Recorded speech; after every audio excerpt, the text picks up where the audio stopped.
Hey guys, Hi, sir. how are things? Kamusta naman ang inyong first day sa online classes? Sir, nakakaantok po. Di ba po I adjusted yung body understand. clock?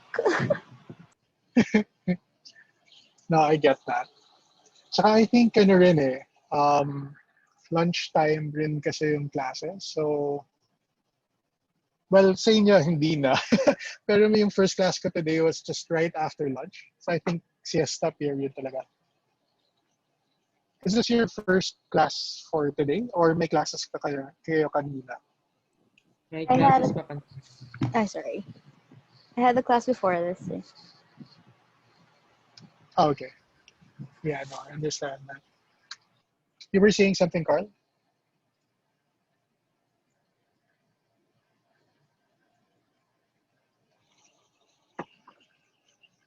Anyway, the what do you call this? The link I sent for today's class is only temporary, no? So we'll have a more permanent link for next Wednesday's class, and I'll send that through Animo Space. Um, by the way, is Animo Space working for everyone as our main means of contact, or would you prefer to use other forms of social media like FB or Viber, Telegram? I think You all get FB group notifications is naman. okay. Yes, sir. FB. Yeah. For like a Okay. group. Sige. Yun nga eh. I'm considering maybe setting up a group on FB. I'm not sure if people still use FB nowadays. I personally don't use it all that much. Like, you'll probably see like a random shared post. Um, but they're, yeah. We can, I'll probably consider setting up an FB group if that works for everyone as an alternative way to reach out to everyone. Hey, Matthew. By the way, it can really help as well if you can. I'm not requiring anybody to open their cams, so that's perfectly fine. But there are a couple of things that I would request for your names during our sessions. Could you switch it to your preferred nickname? So how you'd like me to address you, and then if you can, like maybe upload a picture. Para lang I'm not talking to a list of names.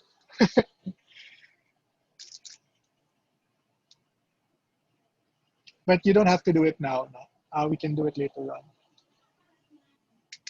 Okay. Did you guys, by the way, were you able to go through the syllabus? Or no? Yes, sir. Yung may reading po. Yeah, you may list of readings already. Yeah. I may Yes, make po. a change dun sa list of readings for week 1 because I think one of the readings I require there doesn't have an online copy. So you might find a hard time gaining access to it. So I may change that into something more accessible. I'll upload something, an alternative article later today.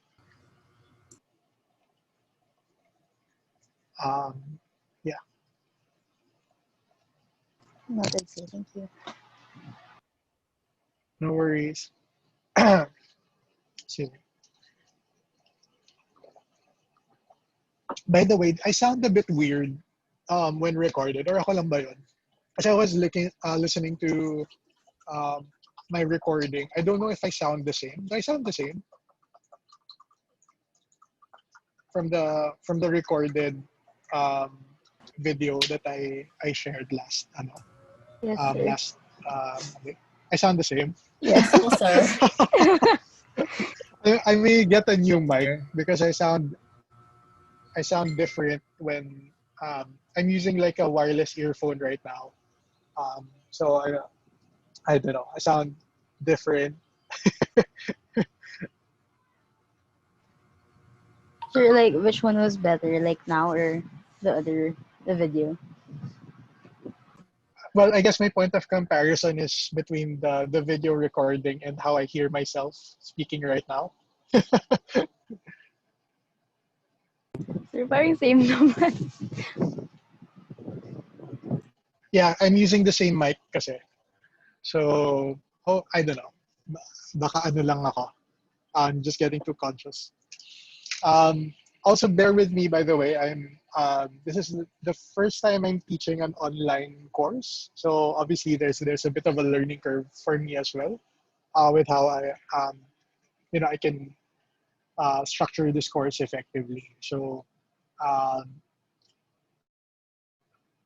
in the middle of the semester, I'm thinking maybe we'll have like a quick checkup with everyone. Um, and if we need to make like modifications with how the course is designed, and if you need like additional help um, for like uh, you know classes and lectures and stuff like that, I'll be happy to provide them to you. Um, so before I taught in LaSalle, um, when I was still in Australia, I used to teach a similar course. Um, in the Australian National University. I co-teach. Well, I'm a teaching assistant of one of the professors there. Um, and one of the things na um, one of the things that you need to consider is that in truth, how I'm structuring this class is almost comparative to um, like an introductory masteral level class already. So some of the stuff that you'll be learning, or at least the approach to learning that we'll be using, is quite similar to um, you know how non-economics majors are tackling the concept of economics at the graduate level. So um, uh, you know I don't have a full grasp of um, how much exposure you had um, prior this class on economics. So we really need to siguro to check our bases after we've had a few lectures in, whether or not the approach works for everyone. Good afternoon, sir. Good afternoon. If you have questions, pala, by the way, just feel free to ask them now while we're still waiting for your classmates. May questions kayo, guys?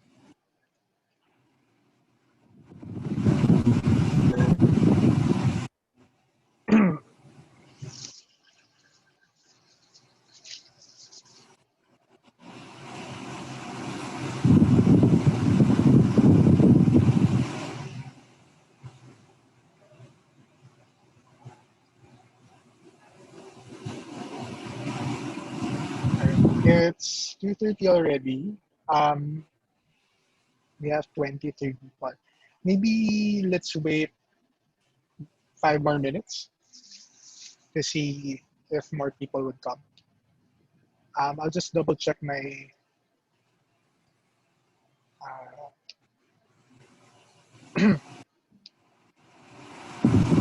chat group if there were any messages.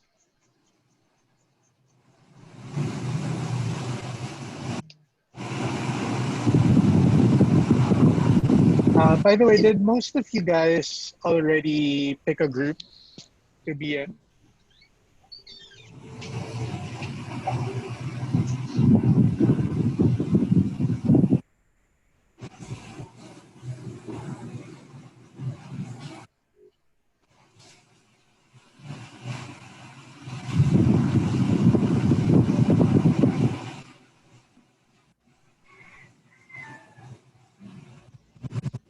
And we are six. Yeah.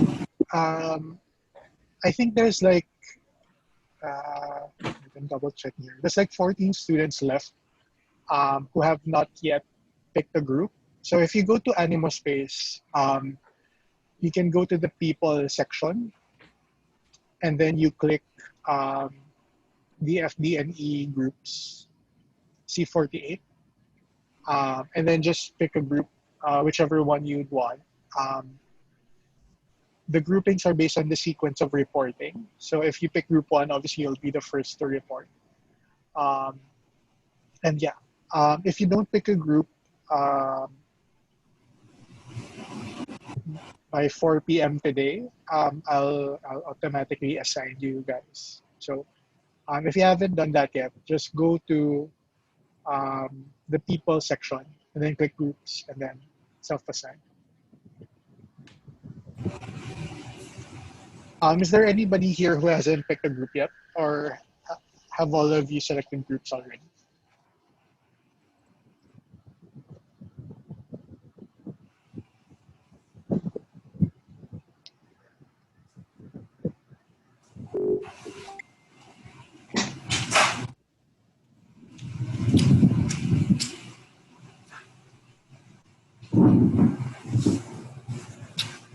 Oh, by the way, um, just to warn you guys, um, I like I said, we're essentially adjusting with this new style to education or new style to learning.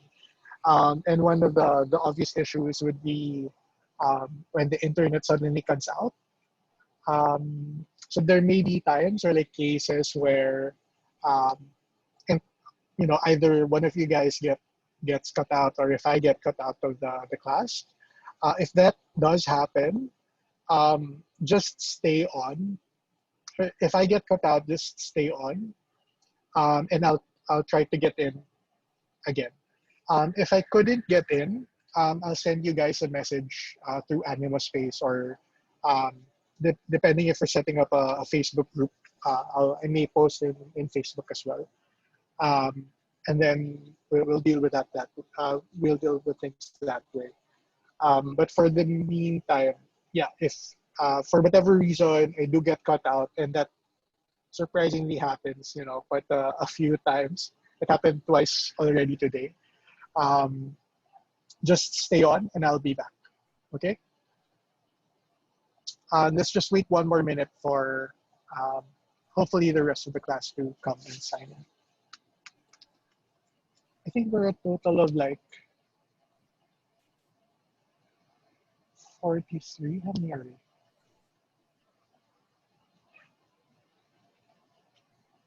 think we're like 43 in class, if I remember correctly. So there's about 11 people left.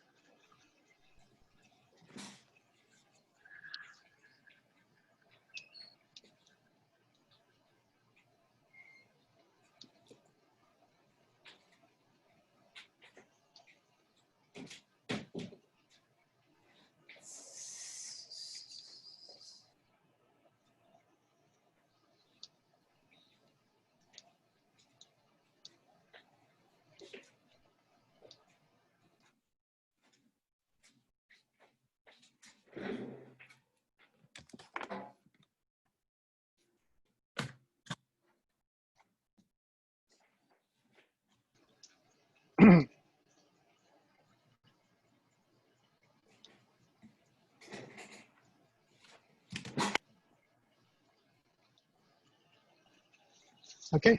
I think we waited long enough.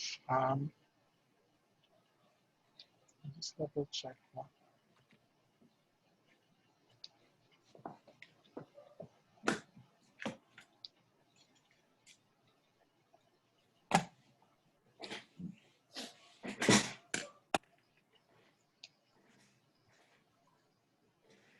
Okay, we're about 33. Um, so I think we can start.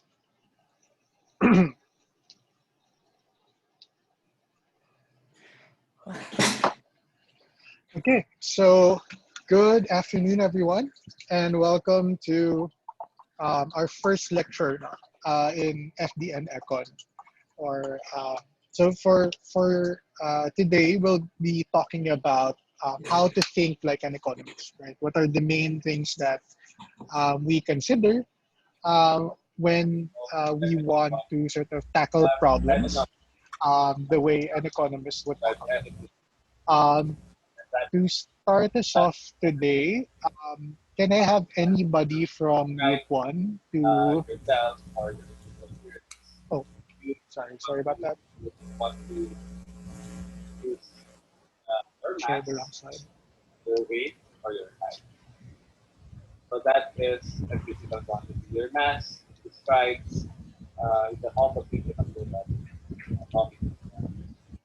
Um, may I request everybody to please turn off your mics for the meantime?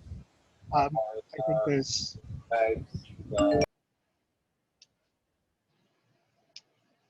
yeah, and I'll stop video for a while just to save us some bandwidth. All right. So like I said, all right. So to start us off, may I have somebody from Group One lead us for our prayer for today. Is anybody from Group One here?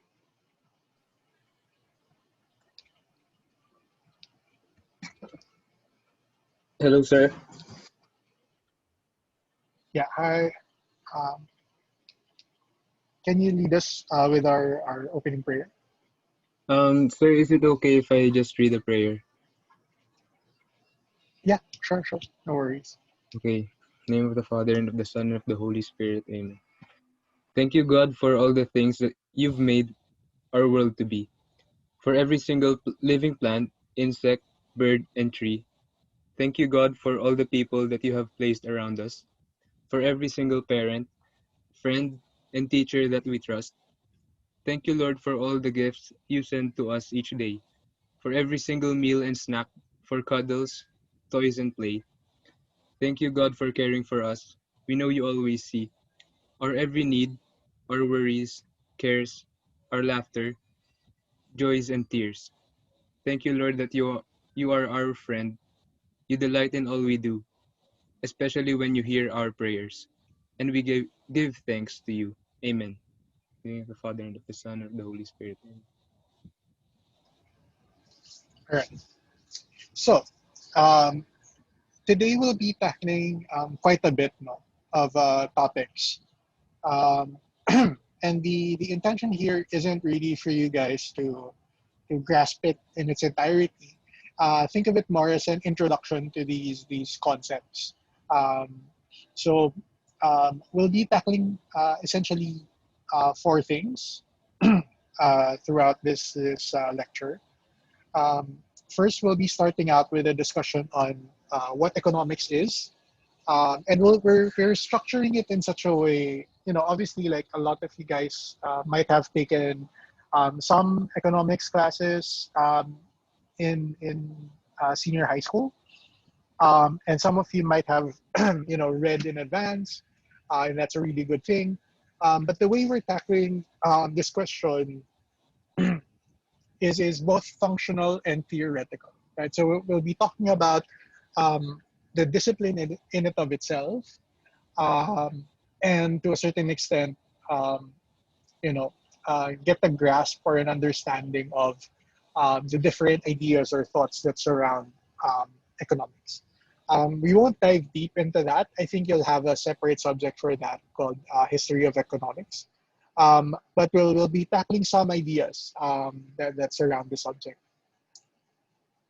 Afterwards, we'll be talking about some basic principles of economics. So these are some core ideas that are essential and that economists use in how they make sense of the world.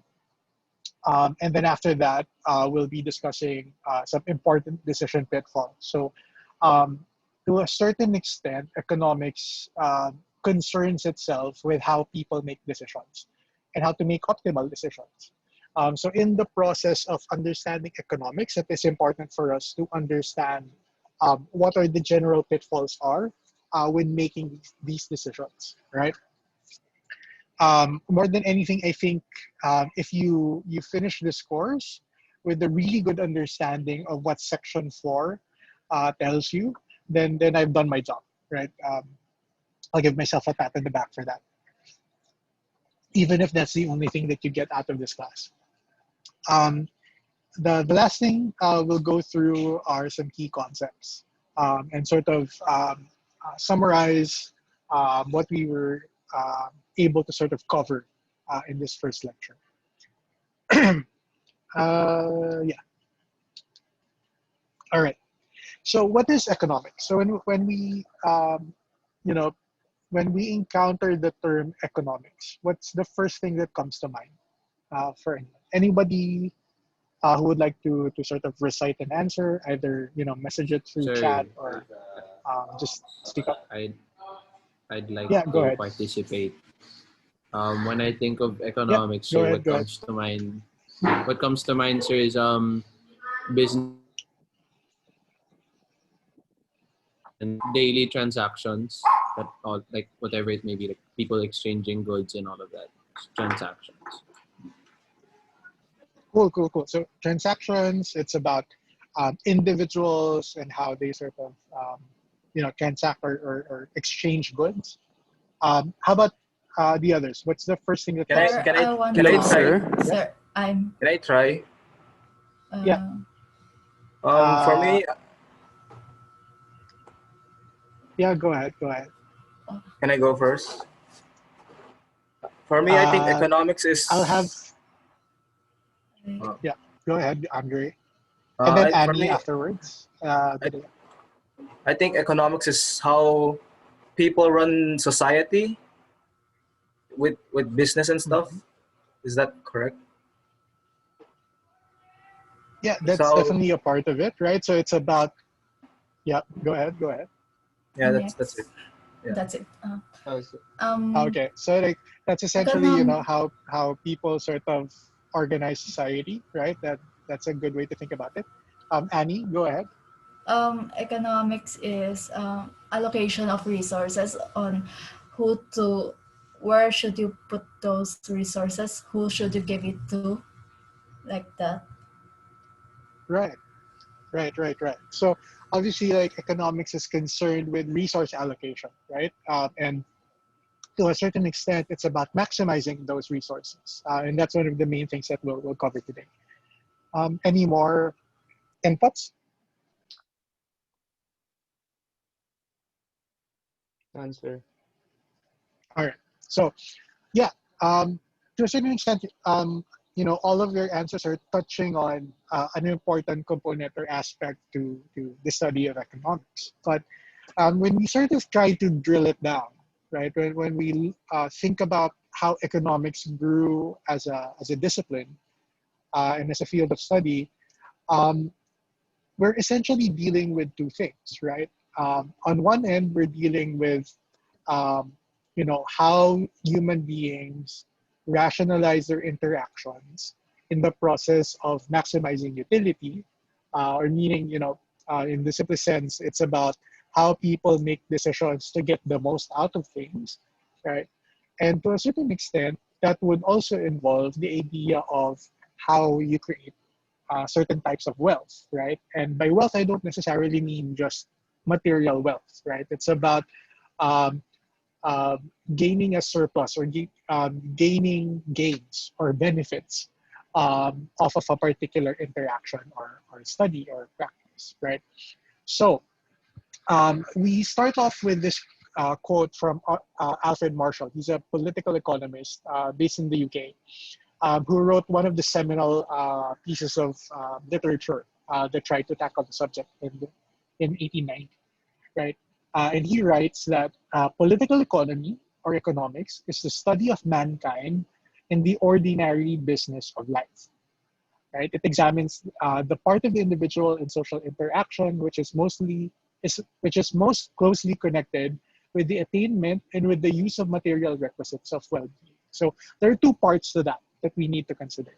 On one end, yes, it is a study of wealth, right? It's about allocating resources optimally in order to get some form of surplus, right? And maximizing those surpluses to create more wealth, right? That's definitely one aspect of economics. But more importantly, and what I want to sort of impress on you guys is that economics, at the core of it, is a study of man, right? And how man makes decisions in the process of interacting with the world. To a certain extent, economics is rooted in a notion of rationality, right? When you think about animals and how animals interact, they mostly sort of rely, or at least how we understand them, they mostly rely on some basal instinct, right? They meet their needs and they act in response to those needs. Those interactions are fairly simple, right? And to a certain extent, quite self-sufficient. Um, Self-sufficient in the way that they either do everything themselves, they do everything within a particular family unit, or they do everything within a particular close community, right? But what's unique about human beings is that we can actually pull that out and make use of our rationality to organize ourselves in a more complex manner, right? One that is able to sort of transcend boundaries and barriers, one that is able to make use of other species in order to put forward, our own self-interests. Like when you think about agriculture and the use of animals in agriculture, and one that allows us to sort of maximize the limited resources we have, right? We understand that notion. And because of that, we can self-organize. When a species loses its source of food, most often than not, they either mutate and find some genetic way to deal with that problem, or they die out, right? With human beings, we're a little bit different because we are able to affect our surroundings, influence how we organize things, and make sense of when resources are in fact limited or restricted. So economics is rooted in that exercise. Um, Now, sort of jumping off of that, um, there are two important components that we need to consider, right? One is that it's about people's choices or how they make choices. And the second is the notion of scarcity, right?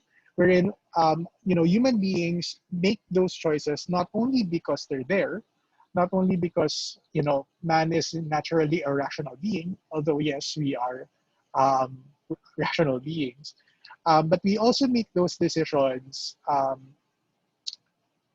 because resources are scarce, right? And we understand that resources are scarce. So we organize ourselves based on a fixed amount of resources that we have, and we try to make use of those resources in the best possible way in order for us to get the most amount of benefits out of it, right? And because of that, human beings essentially create a system of exchange, right? A system by which all of these interactions happen. So there's a system of production where people create certain things. There's a system of consumption wherein those things are consumed. And there's a system of distribution wherein a product created from one part of the world is sent to the other part of the world for consumption. So all of these things are built based on a notion of scarcity, and us as human beings responding to that scarcity. Now, um, again, sort of pushing that point further and coming off of another sort of quotation from Alfred Marshall, it's best to consider economics as similar to the laws of tides rather than the law of gravitation. And why do you think that is? What do you think is unique about um, economic systems in general, and why do you think it's better suited to compare it to the laws of tides versus the laws of gravitation? Sir, compared to what, sir? I didn't hear what you said. Sorry. The laws of tides versus the laws of gravitation. So if you read Alfred Marshall's, sorry, I advanced. Alfred Um, Marshall's quote, he said that the law of economics are to be compared to the laws of tides rather than the simple and exact laws of gravitation. Does it mean like because wait? Oh. So I, um go ahead, because Annie. um, because it is very spontaneous and it is not fixated. So we need to brace ourselves for anything that will throw us off our paths, such as uncertainties, like that. Uh, that is opposed to law of gravitation, because law of gravitation will always be constant and always be 9.8. That was All right. Um, yeah. No, that's a good point. You were saying something, Elijah, and I'll come back to that, Annie. Um, I I think it's because the economics is found everywhere in the world, and so are oceans and tides. So he's comparing it to the law of tides, because the tides, like what Annie said, is very spontaneous, and they depend on whatever where it's located. So the geographic location also changes a place's resources. So Yeah. All right. No, different you countries both have very touched different on resources to something. operate with the economy. Can I try? Yeah, both of you actually touched on. Yeah, go ahead. I think it's similar to the laws of tides, because just like tides, economy has demands that rise and fall drastically, just like how tides work. Sometimes it rises, sometimes it falls. Is it correct? Yeah, no, Uh, that's a unique point. So all of you guys are actually touching on really important um, sort of observations on how economics works, right? First, sort of to the point of Annie, it's complex, right? There's a lot of uncertainty there with respect to human behavior, and unlike the law of gravity, um, the, you need to sort of account for that uncertainty for those models to work, right? For those laws to work. Um, Second, to the point of Elijah, the sheer sort of scale and size by which economic behavior needs to be observed at is really big, right? So you can't really sort of minimize it to a simple interaction between observed forces. It's actually a mix of a lot of different interactions. When you think about the loss of tides, you think about multiple factors affecting the way water would flow, right, in the ocean. So you're thinking about low pressure areas. You're thinking about a variety of different factors that influence how those tides are formed. Um, and yeah, obviously that's a really unique way of putting it as well. The way Andre did that, yeah, Andre put that forward. That essentially, you know, um, it's not a constant, right? That there are peaks and troughs to sort of how economics works, and it's not something that you can sort of minimize and contextualize into just one small thing. So, sort of putting all of those ideas together, in principle, what it's really pointing at is that, well, it's inexact and faulty, right? Economics is a discipline that tries to rationalize something that is quite difficult to rationalize. And it tries to approximate something that virtually cannot be approximated in its entirety, right? We cannot capture the entirety of human behavior and expect that our economic models explain everything, right? And this is something that economists understand and recognize, right? That as economists, our role isn't really to appreciate the entirety of the world, but rather to get a good enough approximation for it to be functional in terms of how we understand and explain human behavior. Now, given the fact that it's not the perfect science, you won't really get fixed answers, and there's a lot of room for error, then why study economics? Well, there are three main things that you get out of it. But the most important, in my opinion, is the first one, right? That essentially economics will give you a set of tools and a lens from which you can look at the world. It isn't the only lens by any means, right? So each discipline will employ a different lens with how they interpret the world. But economics is one of them. And the most important thing that you get out of it is that if you have a lens to interpret the world, if you can simplify it in such a way that you can understand it, then you can develop tools in order for you to influence behavior. And at the end of the day, that's sort of the point of economics. It's not only to sort of understand how economic behavior happens, it's about using that knowledge in order to influence the world and sort of make sense of these economic behaviors relative to the outcomes that you'd want to get out of it, right? Second, you see the world through trade-offs and learning, and you learn to think through alternatives. And this perhaps is the biggest takeaway from taking courses like this. Personally, if if you finish this course with a good enough understanding of trade-offs and alternatives, that is a job well done, right? This course by design isn't here to make you guys memorize a bunch of complex concepts and ideas, right?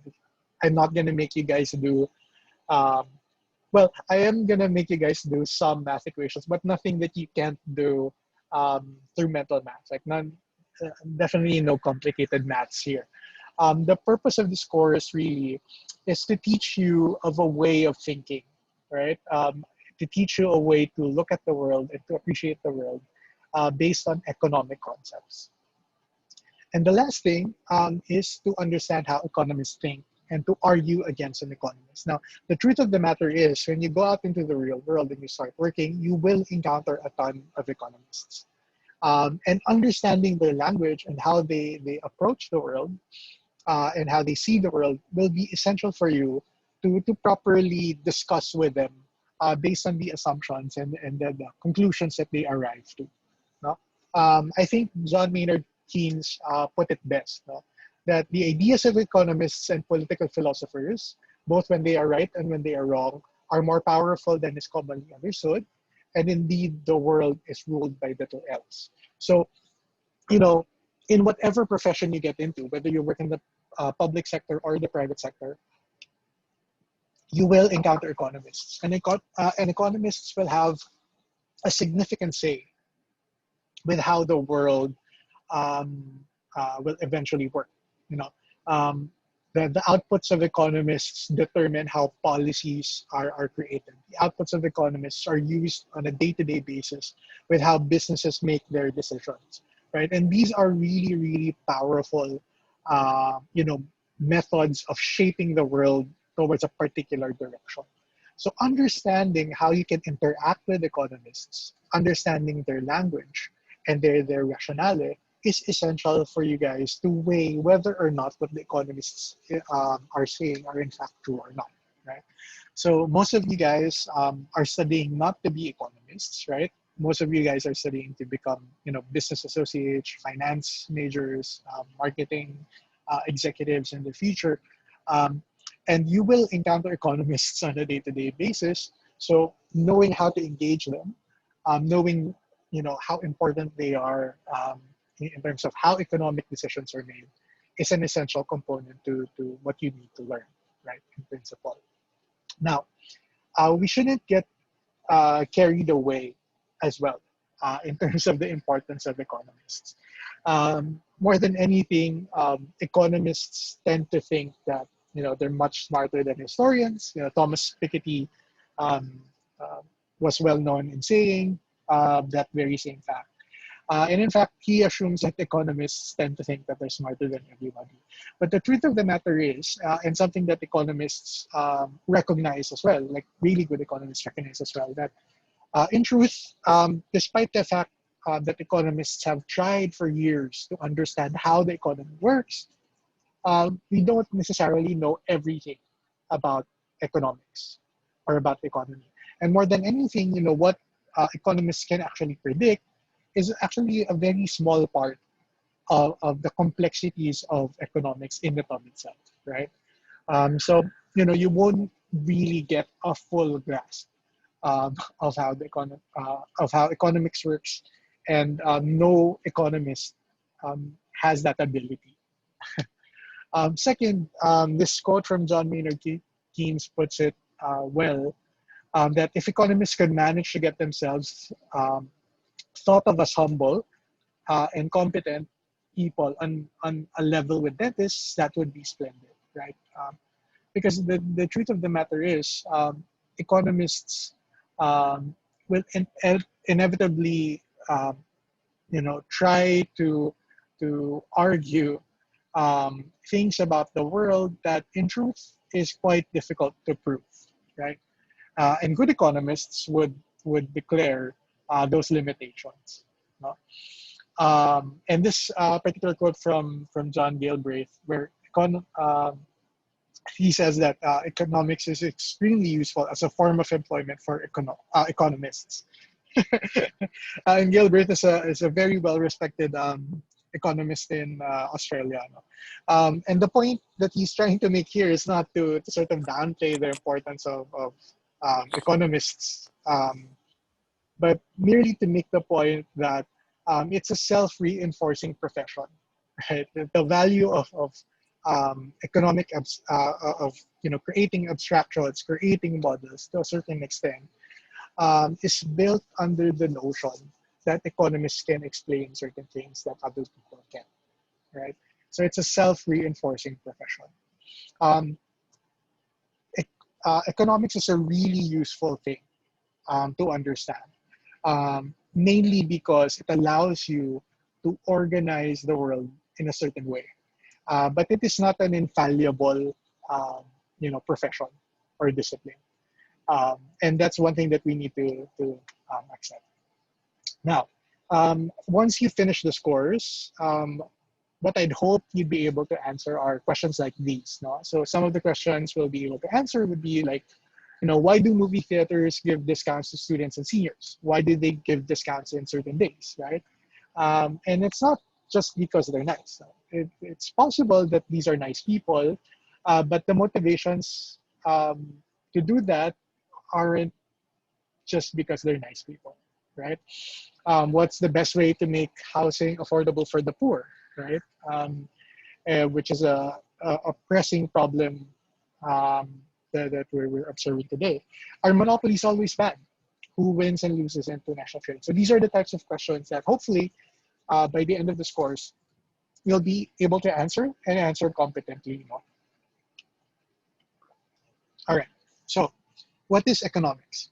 So throughout the start of this semester, I've been sort of reiterating this notion of the economic way of thinking, right? And at the core of it, really is just gaining an understanding of how economists think, right? It's not really about um, you know becoming an economist at this stage. We can't really do that in a certain course.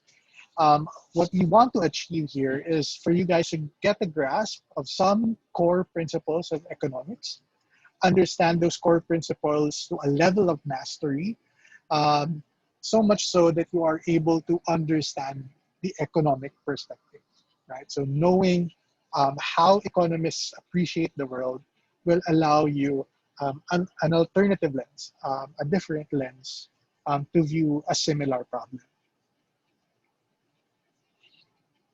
All right, so in trying to understand economics, we need to sort of start off of um, a distinction between microeconomics and macroeconomics.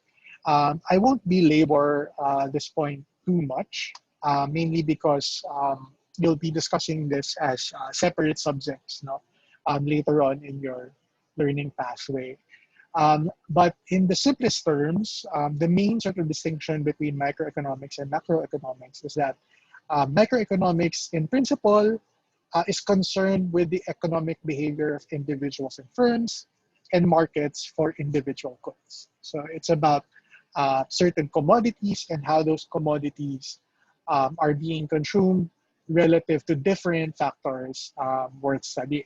questions on price, questions on access, a variety of different other um, variables.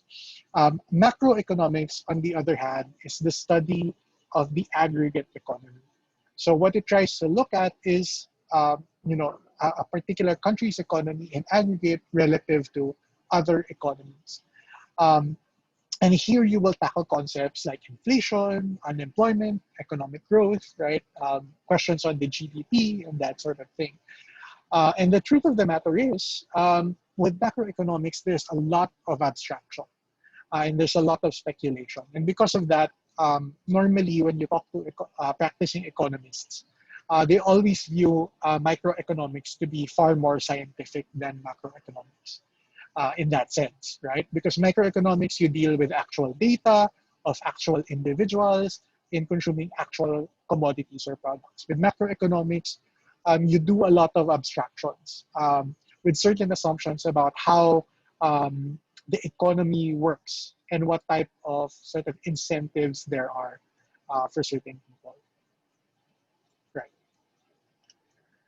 Now, apart from that, a couple of things that we need to sort of make distinctions from is how economics has developed as an area of study, and sort of what are the different branches that came out of that discipline. And generally, there are two main branches to economics that we need to look into. You'll jump into this in more detail when you go to history of economics, depending on how that course will be designed and who your professor is. But in principle, those two branches are positive economics and normative economics. So when you talk about positivist economics, this is essentially an explanation of how things are, how the economy is currently working, right, based on the best available data. So it's explanatory in that sense, wherein it tries to look at behavior, observe that behavior, and try to derive some knowledge out of it. Right? In comparison, normative economics is slightly different. Right? Normative economics talks about how economic interactions should be. Right? So it tries to tell us what the ideal economic institutions should, how ideal economic institutions should be formed, how these interactions should happen, and what are sort of the gains and benefits to adopting these types of economic practices. Now, if you go online and try to see a comparison of these two approaches to economics, there's a lot of misinformation and sort of like um, misunderstanding on how to appreciate these two concepts. In truth, I don't see them as contending ideas, but mutually reinforcing ideas. Normative economics has its value in the sense that it puts in ethics within economic interactions. It doesn't try to sort of remove context in the process of appreciating these, how markets interact and what are the roles of firms in those markets, right? But at the same time, its primary pitfall is the fact that it is mired in subjectivity, and there's no real way to prove whether or not these economic interactions are in fact ideal. Positivist economics, on the other hand, tend to minimize the sort of outcomes of adverse economic decisions, right? Sort of reducing interactions into numbers tends to belittle the actual experience of the individual, right, in engaging with the economy. So, when you say 10% of a particular, if we decide, like, just to contextualize that point, no? If we decide to open the economy right now, which would mean a gain in GDP by about 6%, let's say, or a recovery of the GDP by about 6%, would also mean that 1% of the population dies because of COVID-19, or like, let's say 0.5% of the current population dies because of COVID-19. 0.5% is a really small number, and it's easy to say that it's an acceptable loss, right? And the gains are much bigger. But 0.5% of the population is about um, 500,000 people, right? And 500,000 people is not a small number, right? If you sort of abstract it, if you remove it from its abstraction. So those are the type of things that sort of are the gains and follies of those different approaches to economics. And the seasoned economists won't necessarily sort of pigeonhole themselves um, to look only at one or the other. All right. And here we sort of go into the other um, sort of evolutions when it comes to the field of economics. There was a time where it was really concerned with, you know, translating economics as a mathematical profession and really sort of drilling it down as a particular science. But at the same time, um, the type of intuition that you gain in that process isn't really of value if it doesn't have an application, right? So if we can learn how, let's say, people would react to a particular incentive or particular stimulus, it doesn't really matter if it doesn't lead to some form of policy, whether government policies or business policies, right?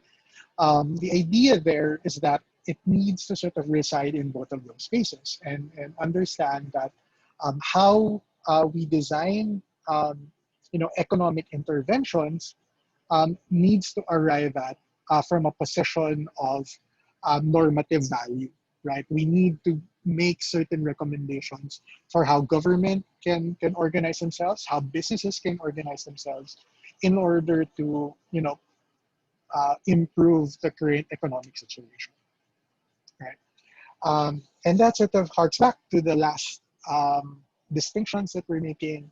Wherein, in terms of business studies and public admin, it's really more, um, you know, um, dealing with how economics feeds into decisions made in terms of business and in terms of government, versus economics as a pure profession or a pure discipline, wherein the interests of economists, pure economists, is creating models that best interpret the world. All right. Okay. So our next bit will be basic principles of economics. I'll give you guys a 2-minute breather so that we can take a short break, and then we'll come back in 3:16.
All right.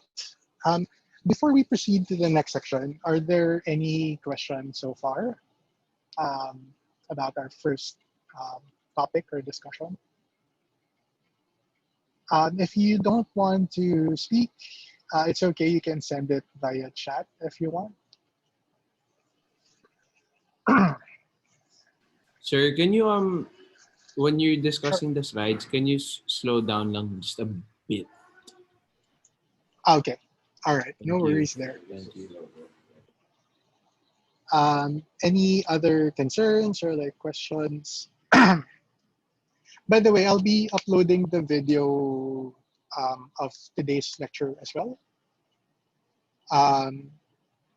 And if ever you can revisit them, later on as we go through the class. Andre has a question about. All right, so I can go back and talk a bit more about normative and positive economics um, before we proceed. All right. So the best way to put this is that when you think about positive economics, when you think about positivism, it's rooted in this underlying epistemology or like a way of seeing the world in such a way wherein you assume that you can derive um, truth from observation. Right? So when you think about, in the natural sciences, how do you normally conduct scientific inquiry? Right? So you start from observation, create a hypothesis, conduct an experiment, test out that hypothesis, and then publish your conclusions, right? So that's sort of the underlying assumption there. With positivist economics, it follows a similar flow of thought, right? So with positivist economics, you look at a particular intervention. So in practical terms, and don't get um, intimidated by the terms. Pero there's something called a randomized control trial. So it's essentially an experiment, quote unquote, that you conduct with human beings, wherein you try to sort of randomize the assignment of individuals between two groups, and then with one group you introduce an intervention, with the other group you don't. So, like one example would be, let's say, what if I give um, a stimulus package or like a subsidy to one group worth 2,000 pesos for education expenses. They can only spend it for educational expenses. And then the other group doesn't receive that stimulus. A positivist economist would look at that, conduct that experiment, separate the two groups, give the stimulus to one end, don't give a stimulus to the other end, and then for 1 year, 2 years, observe how they would interact, right? Will it increase the amount of people um, who would receive a higher level of education with the group that was given X amount of money, right? So, and then afterwards, after observing, if they see a difference, they use a statistical model to test that out. More often than not, it's a standard t-test if it's an RCT. And then after they test it out, they publish the results, right? And say that, hey, if you give an extra 2,000 pesos, it's going to increase the number of people who would receive higher level education by X%, right? A normative economist, on the other hand, would look at that interaction and say, well, should we give a stimulus to individuals in order to um, increase literacy or to push more people to study, right? They're not really all that concerned whether or not it has an effect, but rather looks at it from an ethical, almost ethical perspective, right? That's the nature of normative economics. So it looks at, well, what's the ideal level of educational attainment, minimum level of educational attainment that um, individuals should have, and how should we organize our economy in order to reach that, right? So the idea there is that if we want, everybody to have a higher level of education, then at the minimum we need to provide um, a stimulus of X amount of money to each individual who would want to take it, right, and make that their choice or their decision. Right. So as you can see, they're both sort of tackling the same problems, right? And they're both looking at the same problem, but they're looking at it from two different standpoints. Positive economics looks at it from an experimental standpoint, thinking about, getting evidence in order to um, you know, measure whether or not it will have an effect and how large that effect is, while normative economics deals more with how economies are organized and recommending a particular way by which the economy should be organized, right? Um, and a lot of that is sort of derived from contextual experience and derived from sort of um, almost ethical standards that a society deems valuable or important. So it's a lot more subjective in that sense. Did I explain that well enough, Andre? Yes, yes, sir. Yes, sir. All right. So let's jump into some basic principles of economics. Now, this might be a bit heavy for some of you guys, because we'll be sort of breezing through these concepts. I don't expect you guys to fully understand everything. I just want you to be familiar with the terms, okay? And to have essentially a ready resource to sort of go back to when you're unfamiliar with these concepts. Okay, so the first principle that we'll be talking about is called the scarcity principle, right? And the scarcity principle is fairly simple and straightforward. The only thing it's really saying is that um, essentially resources are limited. That creates a situation of scarcity, that creates scarcity within the world. And because there are limited resources, then we need to make choices about how we use those resources, right? Um, if there are limited resources, we can't do everything that we want to do. So therefore, we need to prioritize on what we want to do, right? So as an example, let's say today we're having a lecture. It's gonna run for an hour and a half. Within that hour and a half, I can do a lot of different things. I can either go to this lecture and listen in. Um, I can watch a 1.5 hour movie, or I can go for like a long brunch.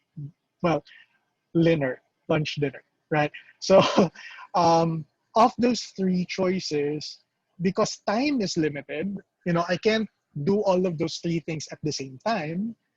I need to make a choice about which of those three things I will do. And today, I decided to come here and do this lecture, right? So, that's the first principle. That's the first aspect of the scarcity principle that we need to understand, that everything is limited and that at the end of the day, you always make choices on which things to do.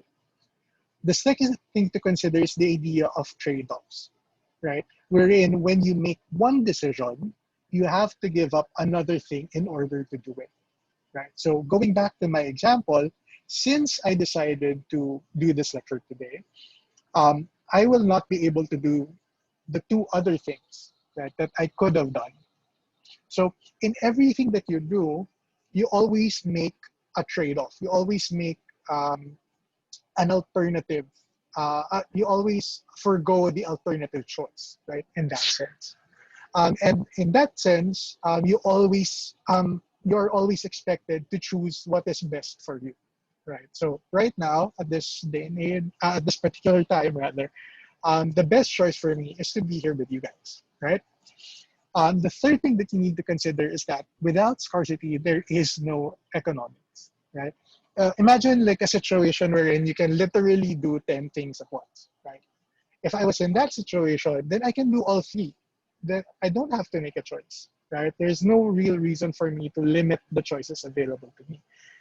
If I'm physically able to do all three things at the same time without, losing anything in the process, then why make a choice to begin with, right? And here we sort of hark back to a really famous line that Milton Friedman said in the 1970s, 1980s, wherein he said that there is no such thing as a free lunch, right? And oftentimes this quote has been misused, by different and politicized by different groups. But the only thing he's really saying here is that everything has a cost, And that cost can either be implicit or explicit. But the bottom line is that if you do something and if you give something, there will always be a cost assigned to it, right? Okay. Now, the second principle that we'll be talking about is the notion of the cost-benefit principle. And the simplest way to put it is that this is a case wherein an individual, a firm, or a society should take an action if and only if the extra benefits from taking that action are at least as great as the extra cost. Um, excuse me. The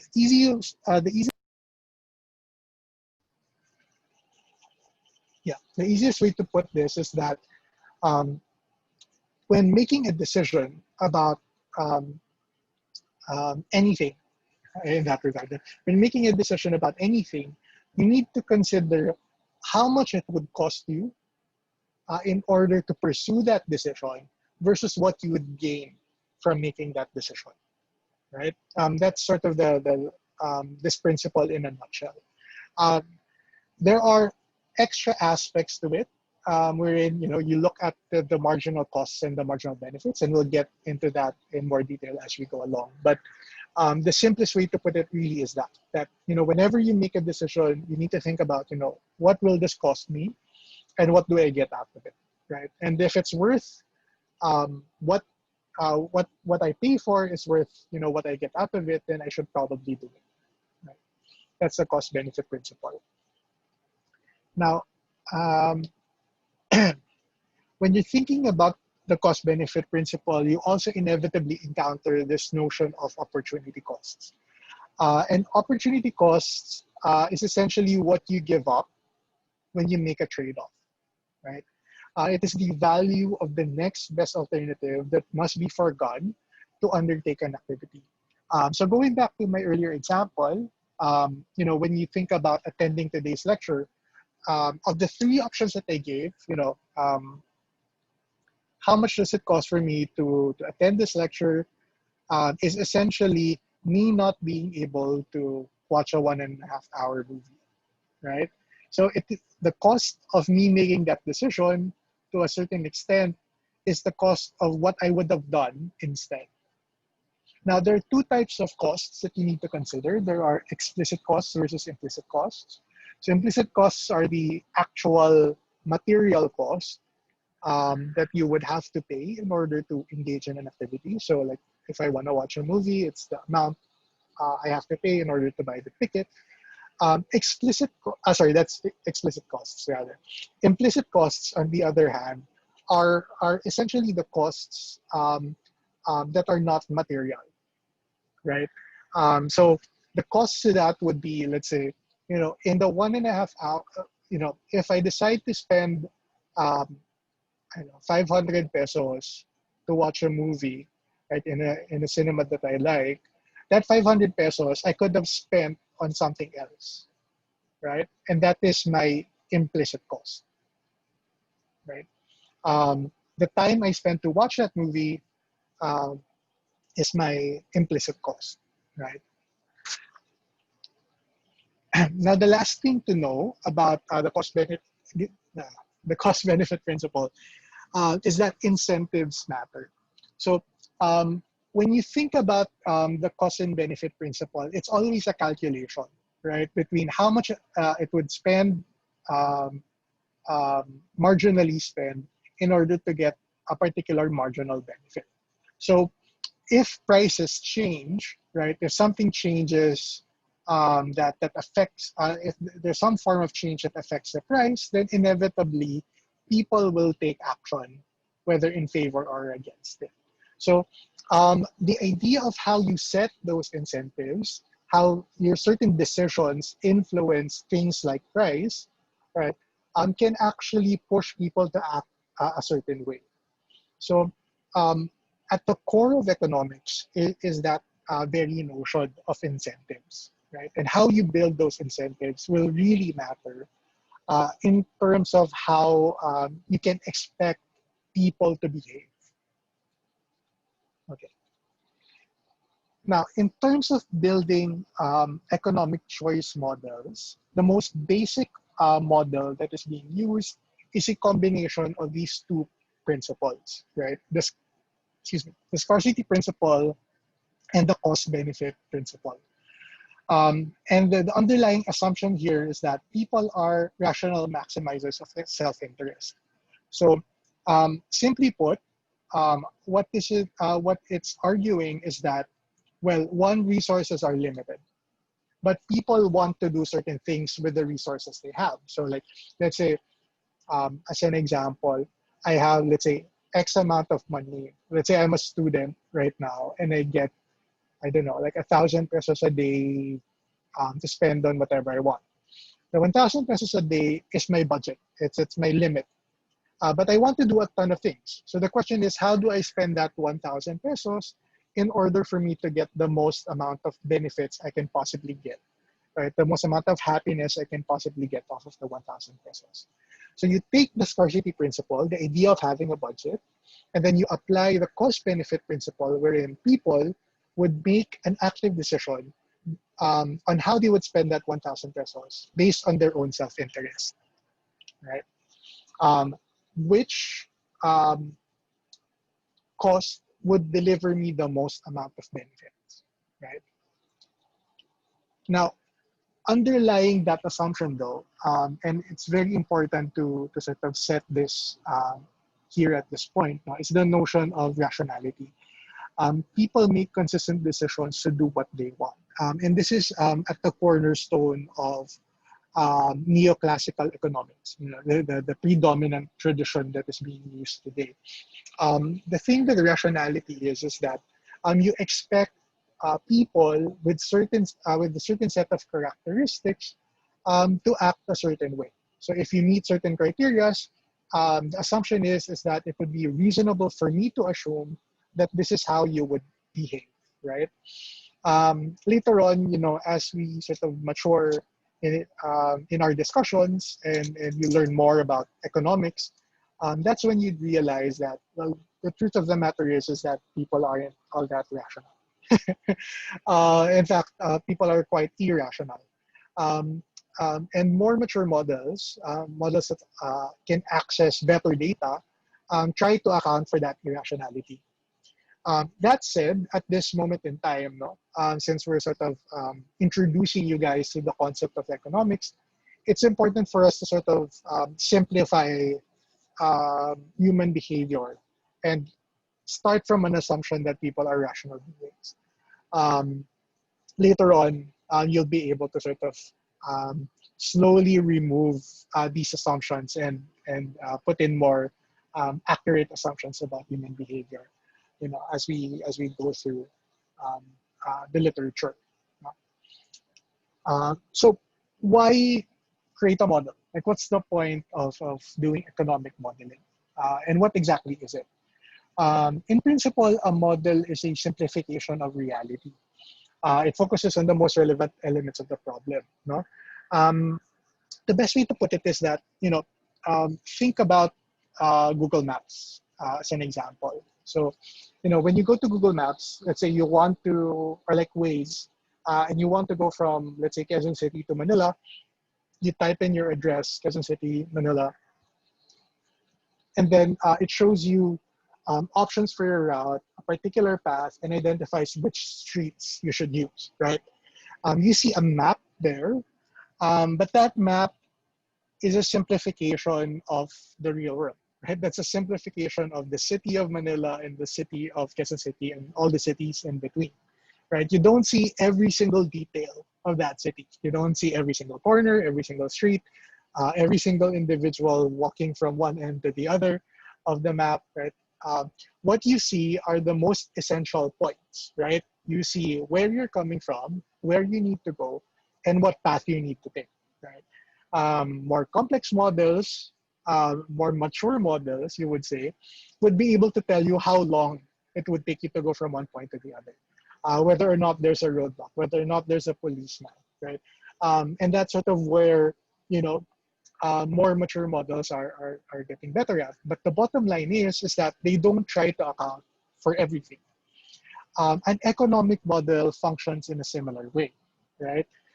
It tries to model the real world and sort of give you, it simplifies it in such a way that it gives you the most relevant points to look at, and it gives you information that allows you to make a decision on what you need to do. Right? So that's essentially how, economic models work. Now, in the process of making decisions, um, which is sort of, as you can see, is at the cornerstone of economic activity, people making decisions on a day-to-day basis, there are specific pitfalls that we have to consider. And that these pitfalls are most essential to economists and business associates and policy practitioners because of your particular place and position um, in instructing how people would behave. So what we try to do is to identify these pitfalls early on, and to have you guys be mindful of these pitfalls um, in terms of how you make decisions moving forward. Um, so first and foremost, we need to identify and acknowledge the fact that people aren't always rational. And this is sort of a new branch of economics that has been growing over the past 5 to 10 years. Right? It's fairly new. And a lot of it is really driven by better data. Um, so this branch of behavioral economics, led by economists like Kahneman, Frank, and Taylor, really try to account for the irrationality of human decision making in the process of understanding economic behavior, right? So, things like poverty, gender, um, you know, uh, what you studied in college, your level of education, all of these things influence a person's decision-making ability in different ways, right?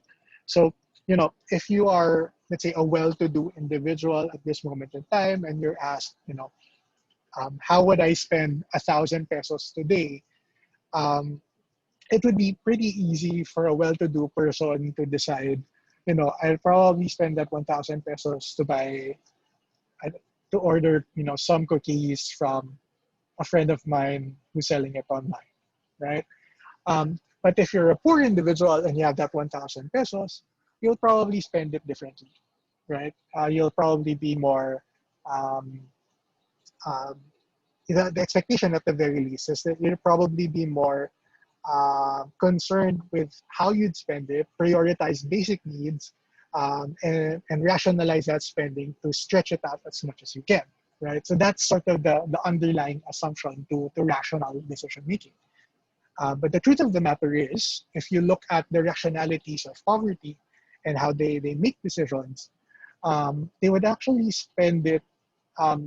There was this one particular case wherein they followed a beggar who was given a certain amount of money. I can share the video, by the way, online. It's a really good documentary.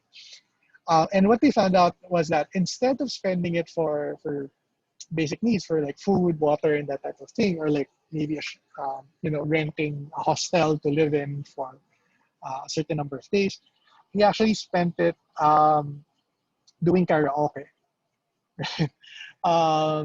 for one night with friends. Right. So, what's the idea there? What's the rationality there? It's not because poor people are irrational, or that people who have money are more rational, but rather because the incentives are different and the utility would be different, right? They can, in that particular example, it gives them more happiness to engage in an activity that they normally wouldn't be able to do so. If you're poor, the idea of going to a karaoke booth and renting it out for a couple of hours is something that you won't be able to do on the fly, right? It's really difficult for you to do and to rationalize.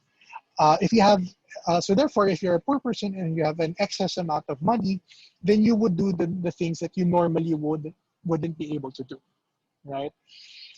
As compared to somebody who's already well-to-do, who has the money to do all of these things and to make those decisions without much economic liabilities, to them it's a frivolous expense, right? Because to them the utility of going to a karaoke booth and singing is virtually as much utility as buying Starbucks coffee, right? There isn't much value to it because they can do it anytime, right? So understanding the complexities of human behavior is an essential part to economic learning. And we're slowly trying to get a better grasp of those aspects of behavior. If you're interested in the work being done in this general space, I would recommend reading Richard Taylor's book on nudge theory. It's really, really good. The guy won a Nobel Prize for economics about 2-3 years ago, in 2017, if I remember correctly, particularly for the work that he did in that space. So that's one thing that we need to sort of recognize. The second point that we need to put forward is this notion of ignoring opportunity costs.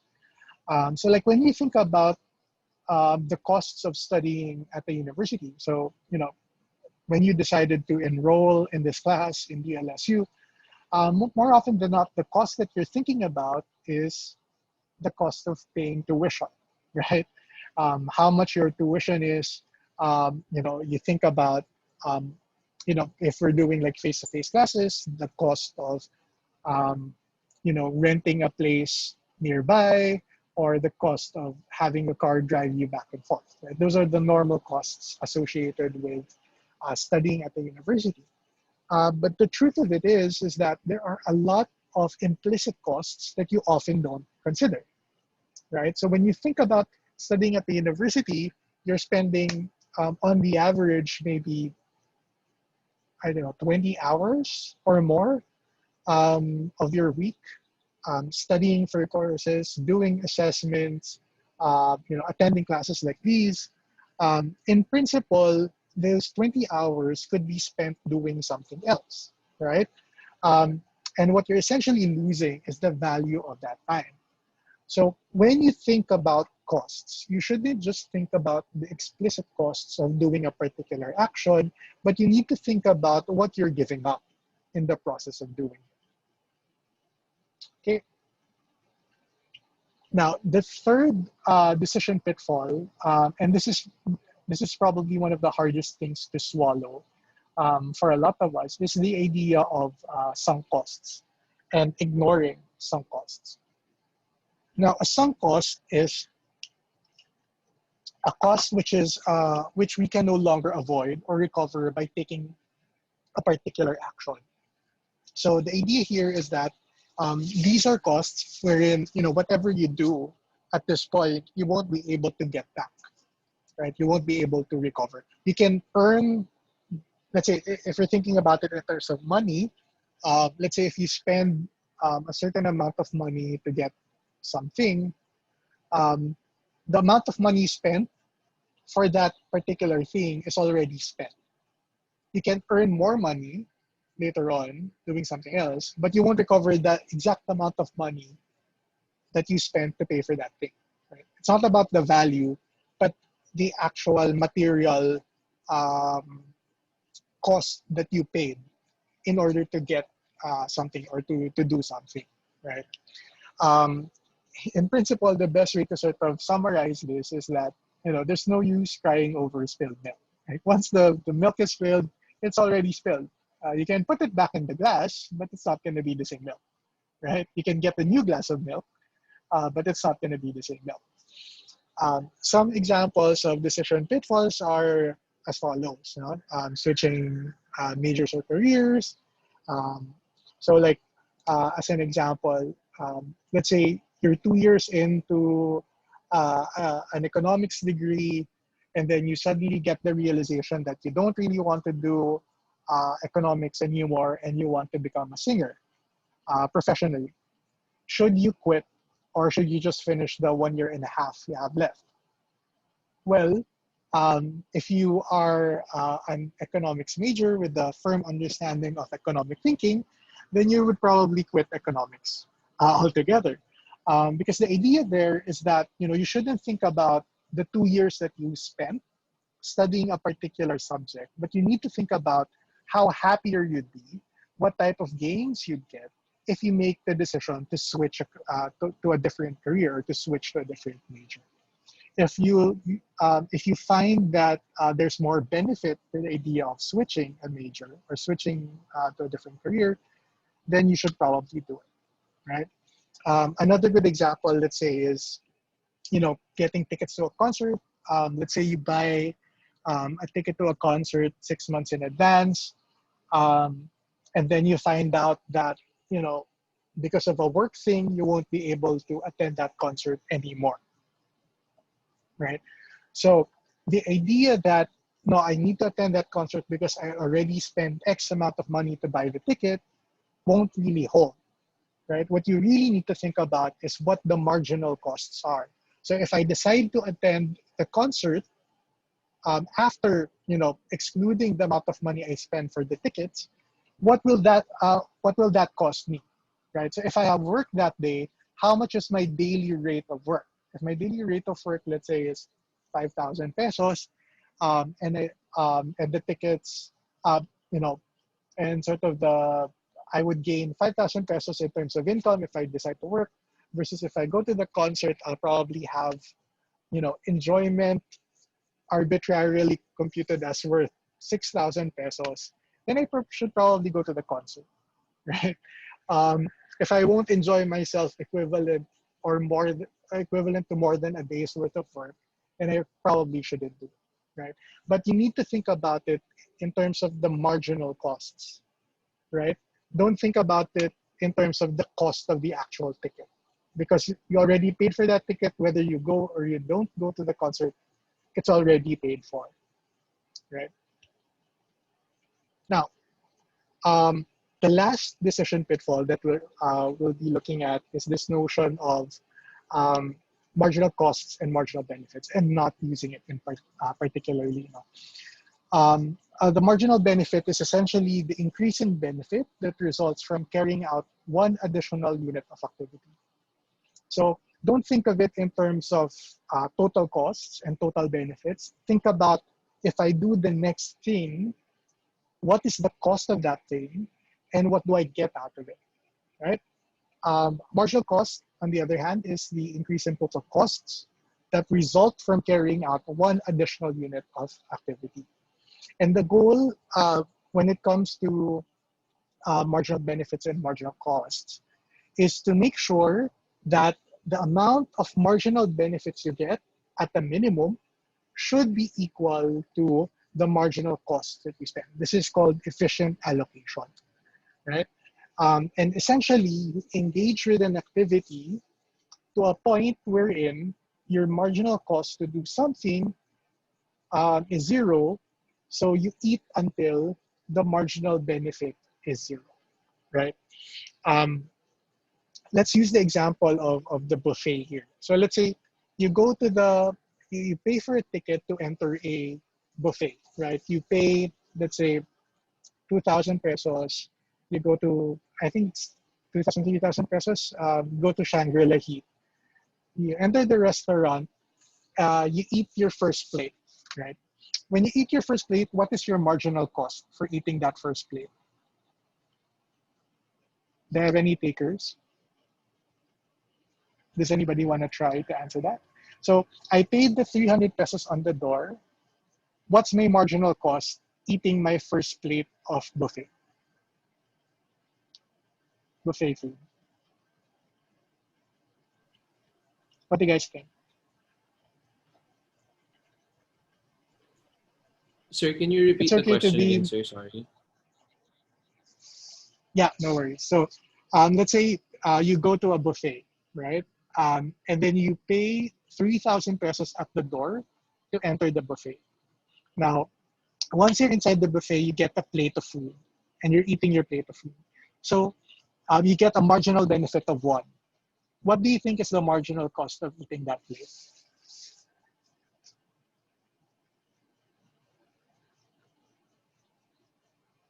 Do you have to pay something to the restaurant by eating the first plate?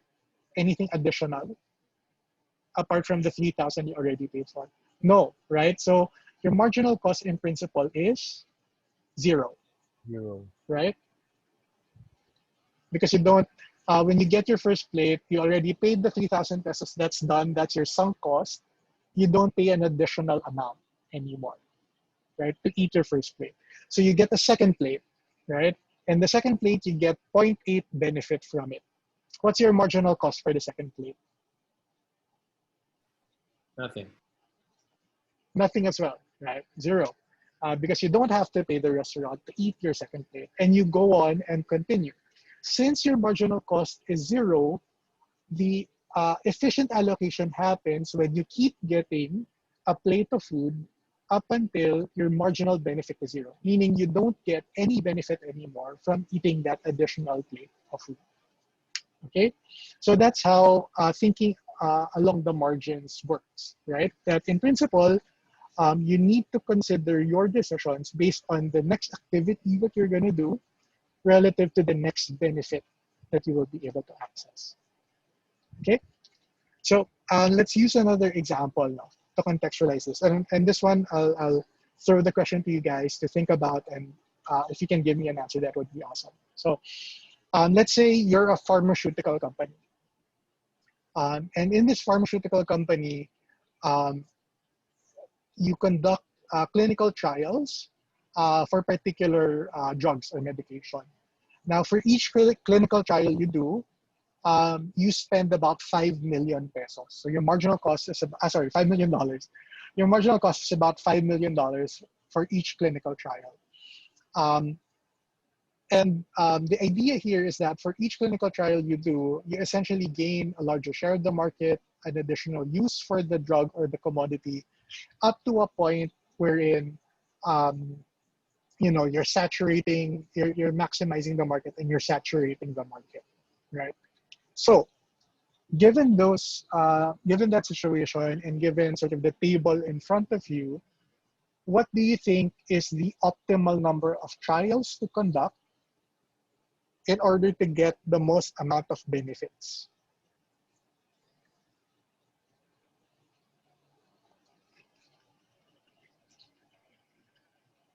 What do you guys think?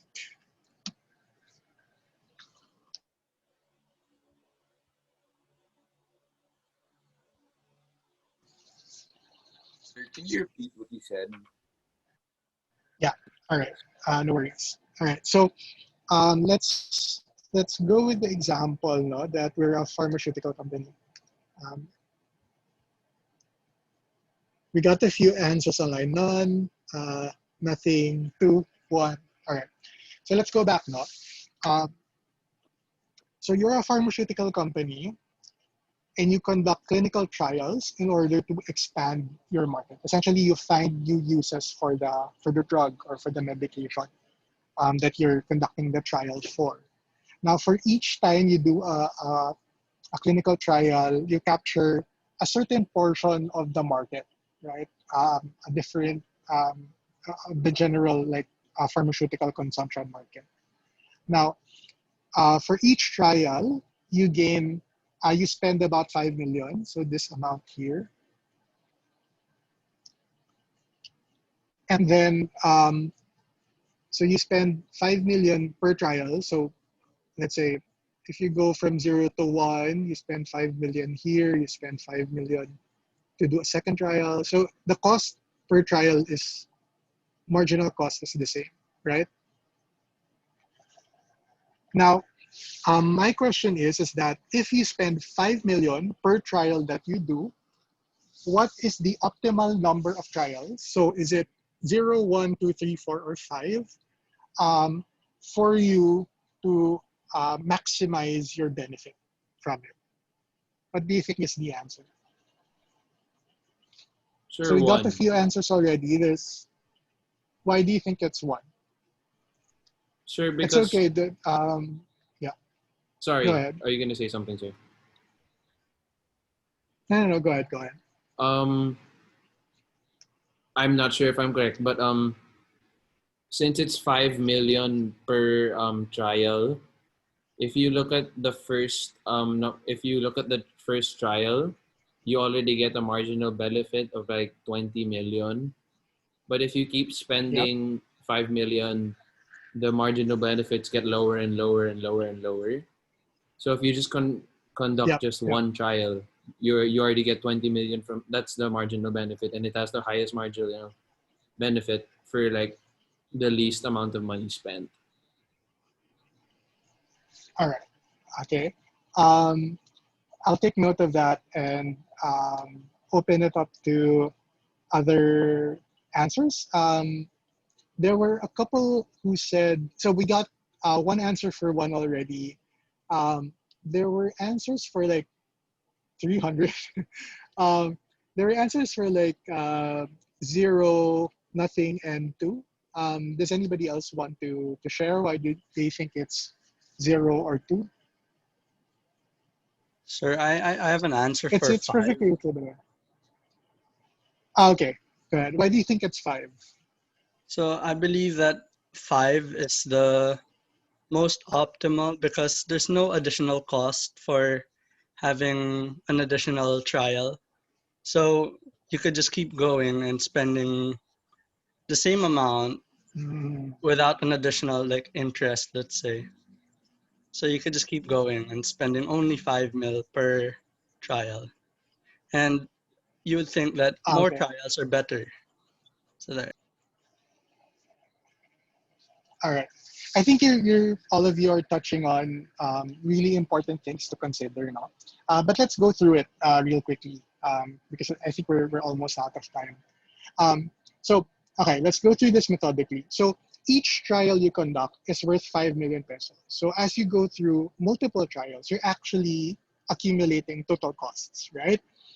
So I do agree. If there is no cost to conducting additional trials, you are correct, right? We should just continue doing more trials up until such a time that the marginal benefit goes back to 0. But here, we actually have a cost um, per trial. The only difference is that it's actually fixed, right? So if we have 5 million here, and don't think about the math too much now. I'm just using this as an illustrative example. If it costs me 5 million and then I get a marginal benefit of 20 million, I'll get 15 million in profit, right? And my total cost will be 5 million, right? If I do a second trial, my total cost now will be 10 million. But this time around, for the 5 million I'm spending, I will earn 15 million. So my profit here is 10 million. It's still good, right? Because I'm still earning money, right? If I go through a third trial, my total cost will now be 15 million because it accumulates, no? 5 million per trial. And my marginal benefit is 9 million, meaning I have a profit of about 4 million for the 5 million I spent, right? But if I do a fourth trial, my total cost now will be 20 million. For the 5 million I spend for the fourth trial, I only get 4 million in marginal benefit. So I actually get a negative 1 million in benefit, in total profit. So meaning to say that if I go through the fourth trial, I'm actually losing money already because I'm not essentially earning enough to get back what I spent to conduct the fourth trial. So using this as an example, the optimal amount um, clinical trials is actually 3, right? Ideally, it's about 3.5, 3.6, but obviously you can't do a zero point 0.6 trial, no? Because what you want to do is to essentially equate um, your your marginal cost to your marginal benefit. So if your marginal benefit is 5 million, that's the optimal number of trials you'd want to get. But since the fourth trial will only generate you 4 million in benefit, then we should stop at 3 trials. Okay? Did you guys get that point? Did that come across? I have one So question. Yeah, go ahead. Per trial, it's 5 million, right? And then Yeah. like the total cost accumulates per trial. Like why is it like the 5 million that you subtract to the marginal benefit and not the total cost? That's actually a really good question. So, going back to our earlier point, what we need to think about when it comes to economic thinking is that um, total costs is a mixture of what we call sunk costs and marginal costs, right? And one thing that we try to avoid is to look at sunk costs because those are costs that you can't recover anymore. So when you think about it in terms of this example, if you conduct 2 trials already, the 10 million you spent is something that you can't recover anyway. You already spent it. Sorry, the 5 million you spent to conduct the first trial is something that you already spent and you can't really recover that anymore. It's the same thing with when you conduct 3 trials. The first 10 million that you spent, you already spent that. So there's no real point in sort of considering it within your calculus on sort of whether or not the next set of trials will be worthwhile for you, right? Because when you spend that 10 million, you already gained about 25 million in profits, right? So that's sort of at the core of economic thinking. It's really about um, avoiding sunk costs and considering sunk costs within your calculus and just really focusing on the marginal costs and whether or not the marginal cost is good enough for the marginal benefit. If you make a comparison of total costs, no, and you compare it to total benefits, obviously, like the total benefit, if you do 4 trials, it's about 28 million, right? So you're essentially off your potential. You're actually losing if you go through the 4th trial, right? So you're essentially your total benefits about 28 million, and your total expenditure is about 20 million. If you think about it in terms of total costs, it doesn't seem as bad, right? It seems that I spent 20 million um, in terms of costs, but I got 28 million in terms of total benefits. So in total, I got about 8 million in profits, right? It gets, if you look at it in terms of total costs. But if you think about it in terms of if you go through the 3rd, like if you remove the 4th, no, you're essentially spending about 15 million, and what you'll be getting is about 29 million. Sorry if the slides are not necessarily the best laid out. No, you're essentially getting 14 million in profit if you do 3 trials. Right. So you see the difference there. You're actually, in principle, you'll be earning more if you do 3 trials. You'll get 14 million in profit, versus if you do 4 trials, where you're only getting 8 million in profit because essentially the last trial that you conducted didn't deliver enough benefit to pay for that trial to begin with, and it ate up profits that you've gotten from other trials that you've conducted.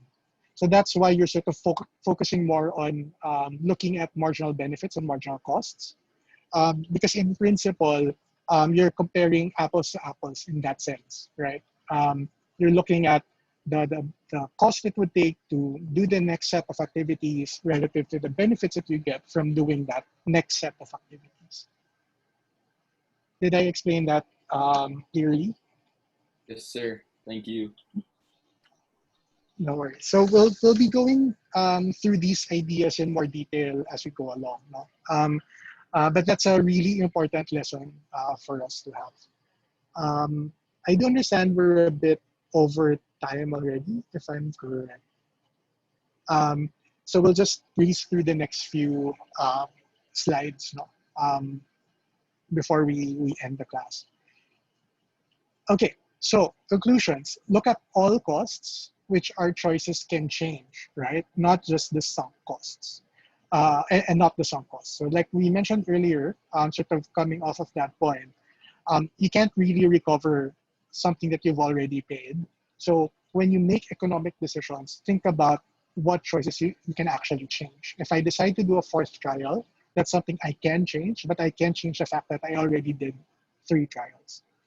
Um, and also, looking only at the marginal effects of our choices is essential, because in principle, how things operate should be driven by um, reaching that equilibrium. That's sort of the one of the main sort of points that we need to arrive at. Okay, so some of the concepts that we've encountered in today's lecture are the following. We talked about opportunity cost, the difference between micro and macroeconomics, difference between positive and normative economics. We've had a rather meaty discussion on marginal benefit and marginal costs, and touched upon a bit about average and marginal costs, and had a thorough discussion on sunk costs. Are there any questions at this point before I go through? We won't be doing the reflective exercise anymore, but we'll just go straight through to some pointers and reminders. Any questions? You can type it in the chat box or just speak up. Sir, we always want the marginal benefit to go to zero. Always. We'd always want the marginal benefit to be equal to or as close to marginal costs as possible. So you want them to be equal. The first example, so let's go back here. So we'd want marginal benefits to be equal to marginal costs. In the example of the buffet, since the marginal cost is zero, right? Since there's no cost to you getting a second or a third plate, then the expectation there is for the marginal benefit to be equal to zero as well. Right? So that's sort of how that works. But the general rule is you'd want the marginal benefit to be equal to the marginal cost. Okay. Any more questions? No worries. All right. If there are no more questions, we won't be doing the reflective exercise. I'll just have it here so you can read through it. The slides are up as well in Anima Space, so you can just browse it through there. Just some pointers before we go for the group presentation. So we'll be having our first presenters next Wednesday. The presentation should be no more than 20 minutes long. All group presentations at the minimum should have these 3 things. So a title slide, a slide with the list of the group members, indicating who the group leader is as well, and a table of contents. You can design however which way you want in presenting your selected reading material. So, it's a free, you have all the freedom with how you'd want to present your articles. I'm not going to limit you in any way. And you can also refer to other materials to supplement your points and arguments, but you're not required to do so. So as long as you have a firm understanding and grasp of the reading material that you've chosen, that is good enough to get a good grade. Some admin stuff that I'd like you guys to have a grasp of. First, each group needs to assign a leader, and each leader has to send me a message through Anima Space by Friday to indicate which article you would choose to report on.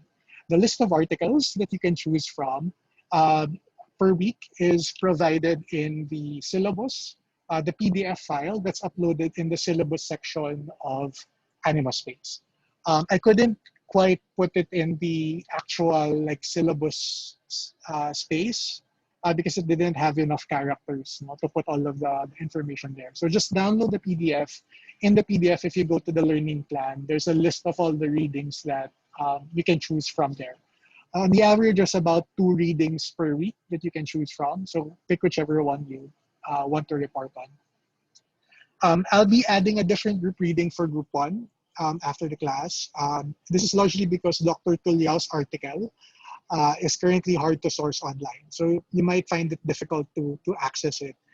So instead, I'll be providing an alternative for that. If you do actually decide to write on. Dr. Tuliao's article is on sort of the costs of migration. Third would be those who were not able to sign up for groups. Well, obviously it's already 4 p.m. I'll give you guys an additional maybe 30 minutes to sign up for a group. I will be assigned one. All right, so please make sure that you have a group if you want to have the freedom to choose which one you'd want to be a part of. To access the groups, just go to Animo Space, click the people option, and then click the group option. And then there's a list of groups that you can assign yourself into. I think there's 2 groups left that have no student yet who has signed up. And last pointer is that the way Wednesday classes will work in a similar fashion. The only difference is that, one will always start with a prayer. I'll give a brief intro to the readings, really, really short. We'll have a 20-minute group presentation, a 10 to 15-minute open forum, and then I've prepared a series of reflection questions that I need you guys to go through in the breakout session, and then we'll go back to the plenary session to have essentially like a sharing activity on what you've discussed in your breakout sessions. And last but not least, just a few reminders. On Monday, expect a video lecture on trade-offs. So similar to today's lecture, it's going to be quite conceptual. And the idea here is to sort of dive deeper into this concept of trade-offs and how does it work, right? I'll try to use some local contexts as well to make sense of this concept. Watch the video and do all of the assigned tasks, and make sure to check the announcements board for any announcements regularly. Second, Group 1 will be reporting next Wednesday. So Group 1 be prepared, and Group 2 will be in charge of the prayer next week. Okay, so are there any last minute questions that you have before we officially end the class?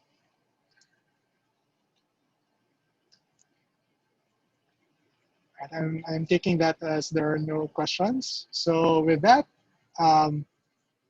we are ending today's class. Thank you so much. Oh, Sir, sorry. Yeah, okay.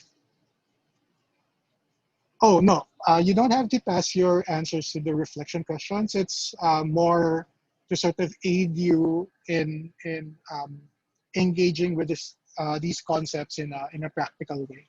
So I won't require you guys to pass your answers to the reflection questions, but I would encourage you to read through them and have a think about, what your answers will be to those questions. Maybe we can have a short discussion next week on what your answers are. okay, sir. Thank Okay. you. No worries. So with that, I'm ending the class today. We're a bit over the schedule, but it's fine. And see you guys next week. Bye, guys. Bye, sir. Bye, Thank you. sir. Thank Bye, you, sir. Sir. sir. Bye, sir. Goodbye, sir. Thank you. Thank you, sir. Thank you, Po, sir. sir. Thank you, Did sir. he leave? Or did he left?